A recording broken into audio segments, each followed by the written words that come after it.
Every year, hundreds of billions of dollars are invested into companies that in 5, 10, or 15 years could be the next Teslas and Apples and Amazons of today. These companies create incredible products like robot arms for assembly lines, or satellite catapulting machines to help launch the next-gen satellite cloud, fusion reactors that can generate clean, reliable energy, or this German vertical takeoff landing machines with vortex wings that can carry 6 passengers. One of these companies is Spinlaunch that creates spinning discs to throw satellites into the sky. It's called a kinetic launch system, or mass accelerator, and completed its first successful launch in October of 2021. Spinlaunch was founded by 2 brothers who had dreamt about starting a space company for over a decade, and taught themselves rocket propulsion out of a book they read. How do these regular people convince investors to hand over millions of dollars and then actually pull off the companies they make? While it's true that many of these companies formed from research projects at universities, you don't have to go to college to start a company. Travis, who started Uber, Michael, who started Dell, Jack Dorsey, who founded Twitter, and Yan, who started WhatsApp, all didn't go to college. But you also don't need to be an engineer or a rocket scientist to launch your own company. All of these amazing stories and technologies were started by average people. So how did they all do it? They started with a vision and a minimum viable product, or MVP. Then they built a strong business plan on top of that MVP and leveraged both for millions and even billions of dollars. By the way, throughout this video, you'll see featured slides and presentations appear in the top right corner that help explain the concepts we're about to cover. You can download all of these presentation templates and spreadsheet models. We built the business plan pro forma specifically to help you launch your own company, and it includes the financial calculations you need to back up your assumptions of what's possible. We share this spreadsheet model in the last third. This is extremely important, so if you want to go straight there, do so now. Okay, let's get into it. In this video, we're going to explain 1, the 3 main reasons why you need a business plan, 2, the 5 main things your business plan should include, and 3, how to use our business plan presentation templates and spreadsheet models to get you started. But wait, you might be asking, why do you need a business plan if all of the best startups make an MVP first and then figure out the rest as they go? Because business plans are vital for ventures that want to grow quickly. You can't just wing it and grow as fast as you can without a lot of trial and error. Business plans streamline this process, and because we're all about saving you time here at UExec, we've created hundreds of templates to help save you hours of work as you start your next venture. So what is a business plan anyway? A business plan offers a roadmap for your team to document the key objectives of your company and how you plan to achieve those goals. From a high-level view, this should include your business model, the products and services you plan to sell, the customers you'll sell to, plus a few more factors we'll get into later. This roadmap is great for founders, but it's also meant for, number 2, investors, since all investors actually care about are 4 things. 1, how much money they need to invest. 2, how much money they'll get out. 3, how long it will take them to get their return. And 4, the level of risk the venture has to fail. These business plans are also useful to, number 3, define your quarterly budget, as you can align your expenses and revenues to ensure you don't go bankrupt. We have another video fully devoted to this spreadsheet, which you can watch later. Now that you know the 3 main purposes of a business plan, let's dive into the 5 main components of how to build one. Every great business has to offer either a product or a service that is magical. This product or service needs to be a solution to a real customer problem, and it needs to be different from what's currently available on the market. The unit economics of the product also have to make sense. If your business has all of this, then you can achieve the goal of meeting investor expectations. Let me explain how. First, your product or service needs to be a solution to a problem. When you pitch your business to investors, you'll start by explaining the real problem that your customers have, and then outline how your new product or service offers a solution. Now, this solution needs to also be differentiated from what's out there. We'll get into how to create a competitive market landscape later, but for now, the best way to think about this is to define what your company's value proposition is. A strong value proposition communicates 1, your competitive advantage and what makes you unique, 2, how your product is a solution to a real customer pain point, and 3, specifically why now is a good time to deliver this value. This is not a description of how your product works or what it is. It's a marketing tool to communicate the value created by your product or service so customers and investors can easily see the benefit. Your value proposition needs to provide a real benefit to customers, as 42% of startups fail due to a lack of need for their product. For instance, Instagram started as a location-based photo sharing app specifically for whiskey lovers. Its creator, a former Gmail engineer, created it in only 8 weeks, but soon found people used it to share photos of everything, not just photos of whiskey. The founder actually met with one of the early users to learn more about this, and the two of them refocused a new app around sharing photos of everything.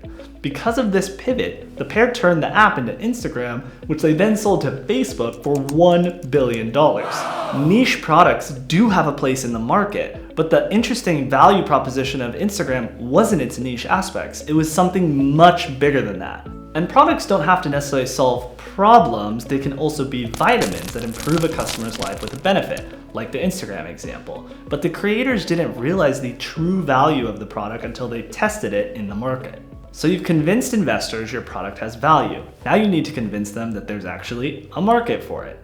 First, they need to know your target market, who the ideal customer is that you plan to sell your product to, and the size of the total addressable market of this ideal customer. The total addressable market, or TAM, is the maximum pool of customers available to reach if you captured a 100% share of this market. Most business plans present calculations to show the market size of a service to impress investors. Investors want a large market potential because it increases their return. But they also need to know how specifically you plan to reach this market. What marketing or distribution channels will you use to reach them? What tactics will you use? What features will you offer that will steal market share from competitors? This is where differentiation comes into play. For instance, how is your product uniquely suited to capture a market? This is your competitive advantage, the thing that makes your product or service different from the competition. This could be a cost-based differentiator, like your product is cheaper than the competition, or more expensive than the competition but with premium features. Another competitive advantage could be innovation. For instance, think back to Spinlaunch, which uses an innovative competitive advantage to stand out from competitors like SpaceX and Rocket Lab because it launches rockets without the traditional vertical takeoff process, which requires a ton of fuel. The more differentiated a product is, the stronger a competitive advantage it has. Now, think of your competition. What marketing tactics do they use? To help with this, you can use a SWOT analysis, where you identify your and your competition's relative strengths, weaknesses, opportunities, and threats. Ideally, your strengths and opportunities should be your competition's weaknesses and threats, so you can better acquire their customers. So why is all this important? Investors want you to have a strong product that satisfies strong market demand, along with strong marketing tactics. This is what they call product market fit. If you can prove that there is a strong market demand for your product and that it's differentiated from the competition, then your team and investors will see a strong product market fit, and then that's why a business plan is so important. Okay, so besides your product and market size, your team and their experience is the most important element in a business plan for investors. The investors will want to know if your team has unique experience that qualifies you as the right partners to pull this business off. I call this team talent fit. Firms like Andreessen Horowitz, Sequoia, and other major VCs are looking for experienced qualified people. Ideally, a mix of technical and business-oriented co-founders who complement each other with tenacity and genius. And if not previous experience in their industry, they are at least striving to solve a problem that they have personal experience with. VCs have historically invested at least $1 million per credible team member in a seed round, so presenting your team's experience can make or break your funding chances. Now, switching gears to numbers. Business plans must include the quarterly financials of your company. The lifetime value of a customer is how much money a single customer will net over their entire lifetime as a buyer of your product or service.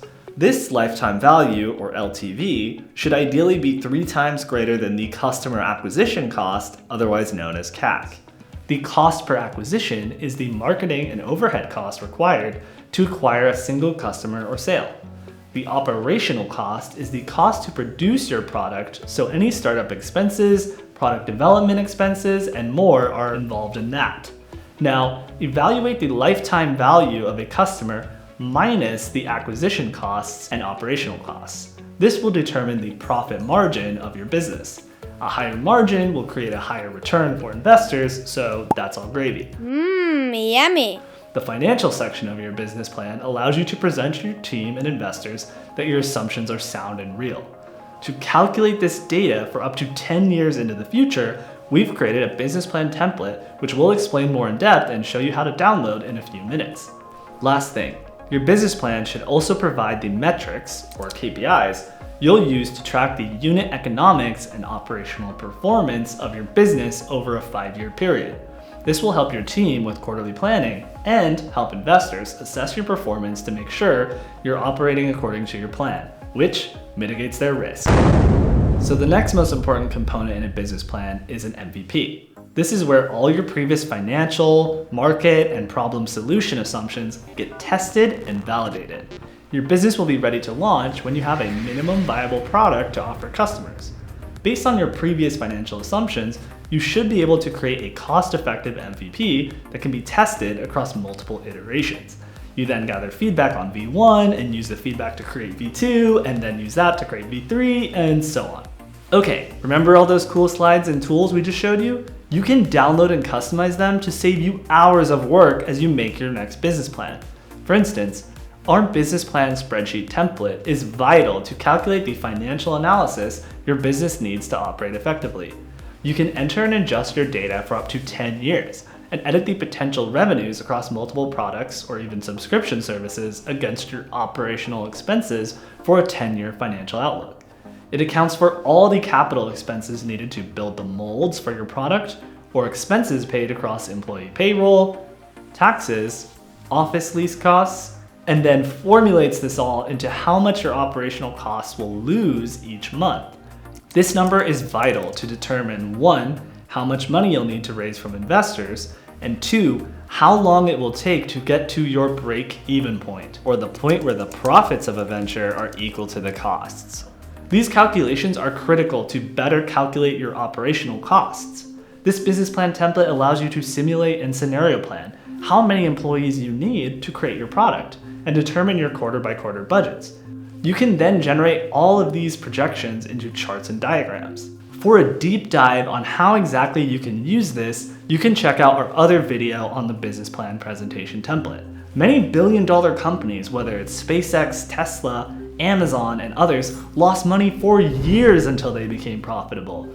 Once you have your financials in order, you can save time with a few of the other presentations we've created, like the Ultimate Investor Pitch Deck that organizes your business plan into the format that investors want, an MVP presentation template to road test your assumptions and help you iterate the minimum viable version of your product, and the customer acquisition presentation template to help you calculate the cost of your customer acquisition efforts, like the LTV to CAC ratio we shared before. If you're interested in downloading any of the slides, templates, or spreadsheets we've shared in this video, check out the link in the description. And if you want more deep dive explainer videos like this one, share your feedback in the comments and we'll make more of them. All right, that's it.